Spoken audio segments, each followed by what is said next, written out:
you very much for joining us. And today we are with the Deputy Managing Director of Sahara Bank, we call it. And I'm sure you are aware of the news that they are merging with Bank.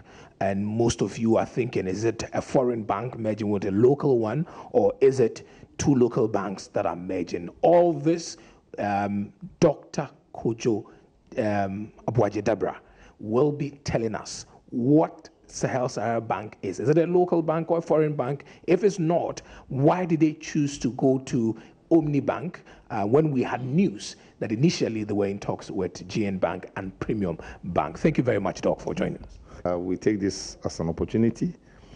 And secondly, let me also extend our appreciation to the regulator, Bank of Ghana, for giving us no objection to proceed with this merger with Bank. Let me give this clarity. BSIC, or what we call it in Ghana here, BSIC is trading as Sahara Bank. Sahara Bank is a trading name. Our name is BSIC. Anglophone of English people will call it BSIC, but it's BSIC. BSIC is a French, so we have BSIC Togo, BSIC Benin, BSIC Côte d'Ivoire, BSIC Burkina Faso. We are largely 10 in Francophone countries, and Anglophone is Ghana and Gambia, and the Arab zone is Sudan and Libya. So we are represented in 14 countries. But the point here is that BSIC, or Sahara Bank, is literally a local bank. But when you say is literally a local bank, we understand that, you know, the then president or the ruler of Libya, Gaddafi, was the man who voted 500 million euros to establish this bank in those 14 countries that you talk about. How does it become a local bank? Yes, all the 14 countries were given 5% shares. So Ghana was allotted 5% shares. And in it, then President Kufuor, who was represented by the current president, Nana Akufo-Addo, in 2005, who used to be the foreign minister, signed the memorandum of understanding that dividend and profit are supposed to be used to support the Ghanaian economy. The idea was, how do we propel investment across Africa? So all the countries bought into the concept. And in Ghana here, I think the then President Kufuor saw that how do we tap into Islamic Development Bank to be able to use it to support cocoa industry in Ghana. So the concept was, all those countries are not supposed to declare dividends, profits are not supposed to be taken away, and therefore we were given free tax, not to pay taxes, so that those monies are supposed to support Ghanaian economy. For that simple reason that these banks are literally meant to be a local bank. Just for a bit of clarity, when you say each of the countries were given 5% stake, you're talking of BMZ Group, which is headquartered in Cameroon. Is that right? No, Libya, headquarters in Libya. I understand that it's been moved right now to Cameroon due to some of the crisis. No, Tunis. To Tunis? Yeah, Tunis. Okay. Okay. So Ghana has shares in the group, okay, not in Ghana here. Ghana one is owned by the BMZ Group, 100% owned by the BMZ Group.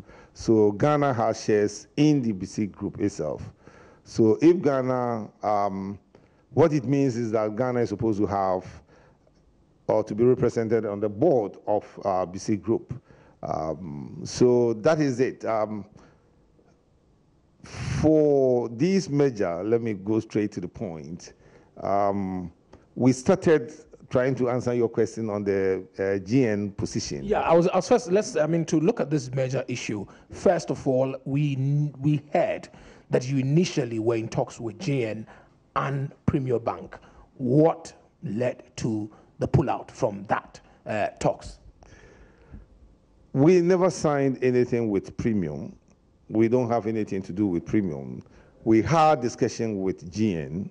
GN had discussion initially with Premium and then came to us. So we never had anything to do with the Premium Bank. GN came to us. We started the discussion. The question was, each bank was supposed to furnish each other with the audited financial statement. Unfortunately, my team was given only the draft. So they came back to us and said we were given only the draft. So we went back and said we should be given the audited financials. And it wasn't coming. So we thought we went back to the shareholders. And time was going. So we thought things were not in the good faith. And for that simple reason, we wrote back that we should suspend the whole thing and discontinue the process. And we furnished the central bank. At the same time, we had expression of interest from Omni Bank that they see BC brand. And they see us as a local bank because we're not supposed to pay taxes. We are supposed to support the Ghanaian economy. For that reason that we saw each other as a local bank, that we should come together to be able to have a better marriage, because this is not a forced marriage. The two institutions, local two banks, have agreed to come together and marry. So we went back to Bank of Ghana that we've seen this. Bank of Ghana asked us, what about the GN? And then we said we've written, and therefore we've furnished Bank of Ghana. And Bank of Ghana understood this. Let me ask you, I mean, when you had the discussion with GN, did you write to the Bank of Ghana for that initial no objection approval? Yes, we did, and we never heard that. We were waiting. Bank of Ghana never came back to us. Did it include the Premium Bank? We never saw, because like I said, we never signed anything with the Premium Bank. It was GN that signed MOU with Premium. We signed MOU with GN, and when things were not working well, we went to Bank of Ghana. Bank of Ghana didn't come back to us because you can't go to the public. All what we saw was that information were out there where we have not received any no objection from Bank of Ghana. For that reason that we thought things were moving fast, and we can move faster than your regulator when regulator has not given you the no objection. So we just went back straight away to the regulator and said, look, we are pulling out. We want to discontinue and suspend the whole process, which we did. And Bank of Ghana requested for what are our capital plan, which we said, look, this is the new one. And then straight away, Bank of Ghana gave us no objection. And we are happy about it. We've started. Heads of Terms, which is the Memorandum of Understanding, has been signed. And in it, there's a beauty in it that we have agreed that both the permanent staff and the contract staff are supposed to keep their jobs for the next 36 months, which is 3 years. So we did indicate in it that nobody is going to lose his job. So as far as this marriage, as you refer to, is concerned, nobody for the next 36 months, that's 3 years, will lose the job. But doesn't mean that after the 36 months, people may likely be asked to go home. And what would be the circumstance that could lead to that? Well, it depends on performance management. If you understand, performance management is where you are given a task to perform. I mean, there's no Father Christmas. So you need to ensure performance. Again, ethics. So we expect that people may behave with the highest integrity, and therefore, because we're dealing with customers' money, and therefore banks revolves around trust and confidence, and therefore if customers give you money to take good care of it, and the next day they come and that money is not there. So within this period, we expect that people may behave with the highest integrity. Now, once people can keep these ethics in the banking, we hope that after 36 months, people will continue to keep their job. And once you perform, you will keep your job. We don't want to intend, because we'll be expanding, so we don't intend to let anybody lose his or her job. So we hope that we'll be able to keep everybody on board beyond 36 months. Let's look at the branches that you have. I mean, currently, when we put the two of you together, you're talking about some 40, a little about 46 branches that you would have. Is there any indication that you have some of the branches close to each other that would lead to collapse of either of the branches, and making sure that in that area you keep just only one? Well, I mean, if you look at the branches, we have 17 branches. They have 29, making 46. Again, for the heads of terms that we have signed, we don't intend to let any of the branches taken off or closed. So we've indicated that we'll keep all the branches. But the beauty in it is that there are products that we have not, or we are yet to roll onto the market. And for that simple reason that we don't intend that anybody will lose his or her job. Now let me give a classic example, which I just said yesterday, that we have in the personal market, we have what we call workplace banking that we don't have now. So we intend to be able to move some of our staff into these areas. There's also e-banking. And then we don't have what we term as high net individuals or private banking. So we'll be able to have a lot of products on the market, and therefore we'll be able to shift some of the staff to some of these areas. Even when you're looking at, maintaining the focus on SME banking? Not necessarily. If you look at Omni is at the moment looking at the personal market and SME. BSIC is looking at, or Sahara is looking at business banking. So if you put the two together, we'll be having a full universal banking. So the focus will be, yes, we'll be looking at, our main focus is going to be SME, but we will be looking at what we term as total banking solution. So total banking solution in the sense where we'll be revolving around sectors. So if we pick a given sector, let's say cement, who are the players in that cement? So we should be able to ring-fence all the players in that to be able to give them the better services. So if I pick the major players, we are talking about Dangote, Diamond Cement, Gasem. So that constitutes your corporate banking. Now, their distributors will be looking at distributorship financing. And then the bottom line there, we are looking at SME. But the employees, workers, that is where we'll be looking at what we call workplace banking. So they don't necessarily need to come to the banking hall. But where they are located, we will have a full banking services. Because banking, don't forget, it's around convenience, accessibility, and speed. So people don't need to leave their workplaces to come to banking hall.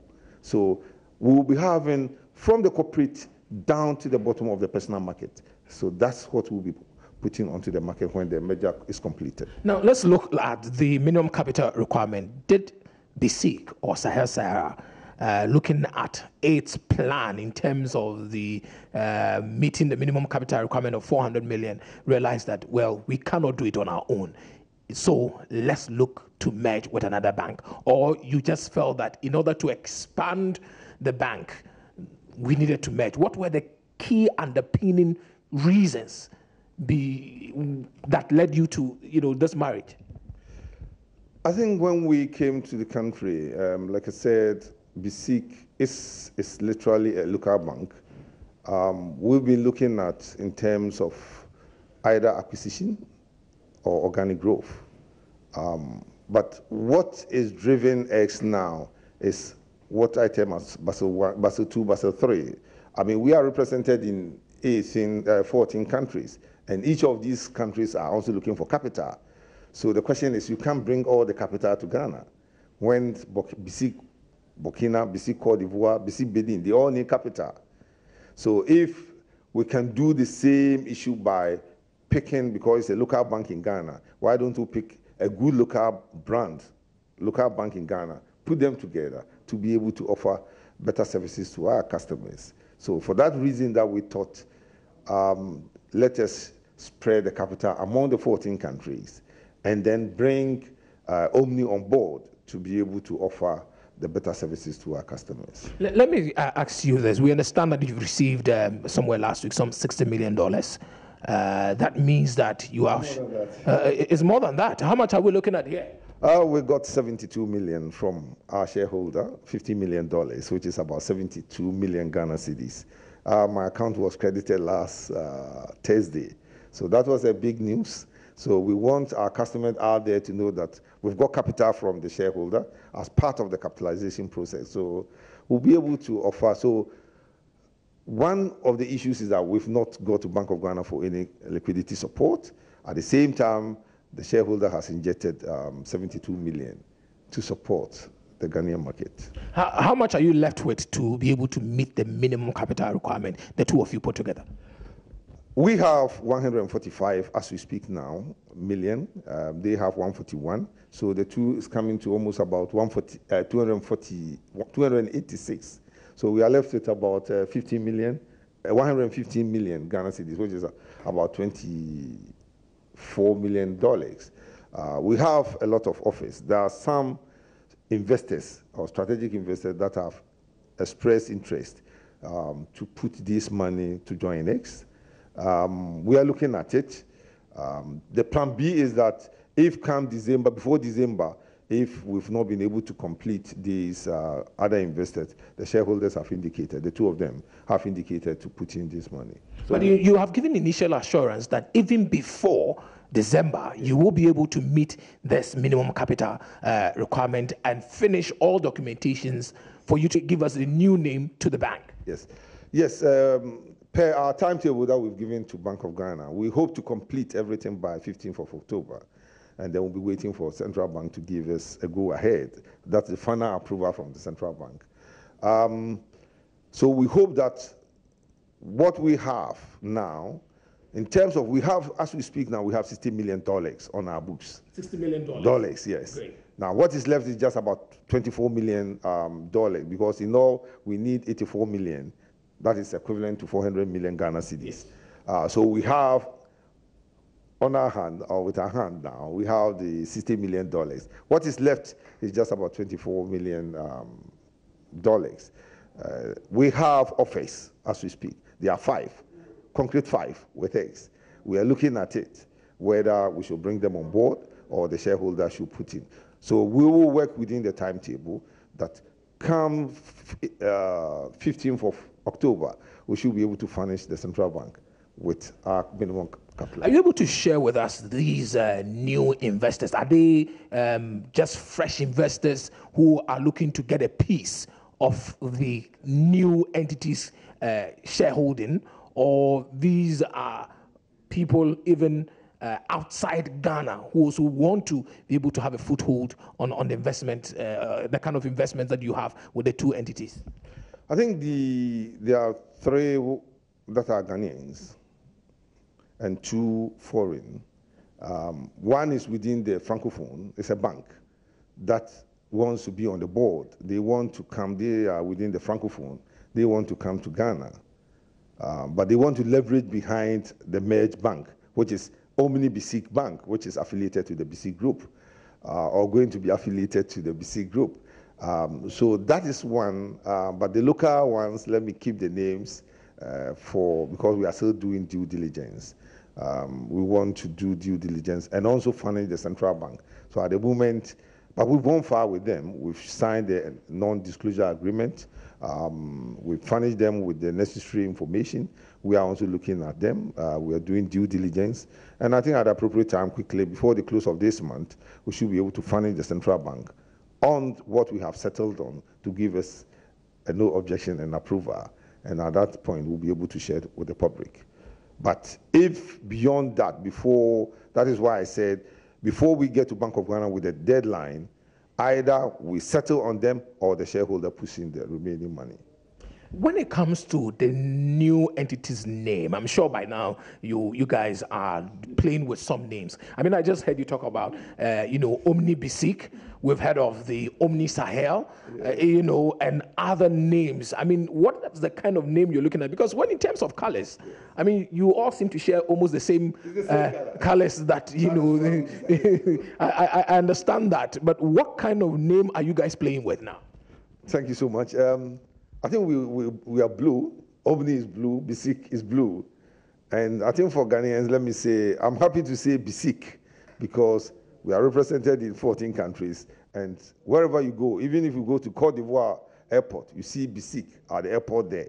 So, but the name in Ghana here is Sahara because most people cannot pronounce the English. So the Francophone word is what has been translated as trading name Sahara Bank. But the name is BMZ, or what people say BSIC. So BMZ. The merged name is going to be Omni BMZ Bank Limited. with the same blue. That is why, because this is not a forced marriage.